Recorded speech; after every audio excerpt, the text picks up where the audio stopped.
Okay, oh my gosh. Ang daming haters, ang daming bashers. Hello? Bashers! Ang daming haters, ang daming bashers. Alam mo, i-clear na nga natin yan once and for all. Okay? I-clear na natin. Kwento ko sa inyo kung ano nangyari. So, nagpunta po ako sa Senate for the Eddie Garcia bill. Hindi po ako nakikipunta doon lagi because I am a full-time mom and wife. Also, online seller po ako. Okay? So, I don't always go to the Senate. It's just that I was there to support the Eddie Garcia bill. At saka, alam nyo, sobra kasi ito talaga hirapan nung asawa ko yung bill na yan. Okay? So, I was there to support my husband. Alright? Now, tumagal po yung, kasi last time, parang, nung second reading, nandun rin ako, 6 o'clock tapos na. Now, every week talaga, I have a vitamin C drip.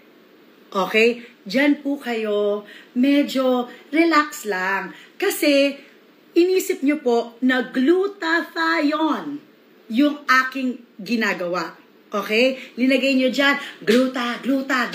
Kanina nag-live selling ako, ang daming bumibili sa akin ng gluta. Okay? So, to let you know, para hindi kayo naniniwala sa fake news, vitamin C po yun. And matagal na namin ang ginagawa. Pandemic pa lang, ginagawa na po namin. Lahat kami dito, tuwing may nararamdaman, actually, never ko po intention na mang bastos or whatever. My intention was to show that no matter how busy we are, dapat prina-prioritize pa rin po natin yung paglalagay ng bitamina sa ating katawan. Okay? I had no intention whatsoever to disrespect the Senate or anything like that. Okay? It was never in my intention. Tapos, so, andali.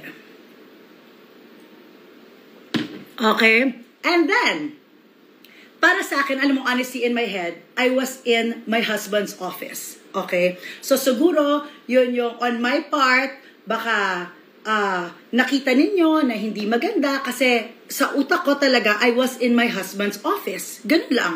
'Di ba? So, I felt na safe place yon because opisina po ng asawa ko. Yun ang aking iniisip. Okay? Pero, nag-post ako. Kasi nga, hindi ko naman inisipan po ng masama. Wala naman po akong bad intention kahit konti. So, ngayon, ako naman, pinost ko. Tapos, ang daming nag-react. So, to respect them, kasi nga parang, ay, oh my gosh, meron pala mga na-offend. Okay, sige, i-delete ko. So, I deleted that post, but I never ever said that I was taking gluta drip. It was vitamin C. Okay? Alright? Oh. Yes, go! Bakit sa Senate? Because yung oras po, dapat yun talaga, may appointment ako sa bahay. And then, sige, mag-question and answer tayo. Naging press con yung live selling ko. Sige, mag-press con tayo. Okay. Kasi, thank you, sabi ni Eden Bog, wag na po kayo mag-explain, hindi sila worth it, thank you. Ang toxic na mga tao dito, sabi na, wag tayo ganyan, maging happy tayo dahil maganda yung mga deals na ibibigay natin tonight. Okay? So, as I was saying, dapat, yung trip ko sa bahay talaga.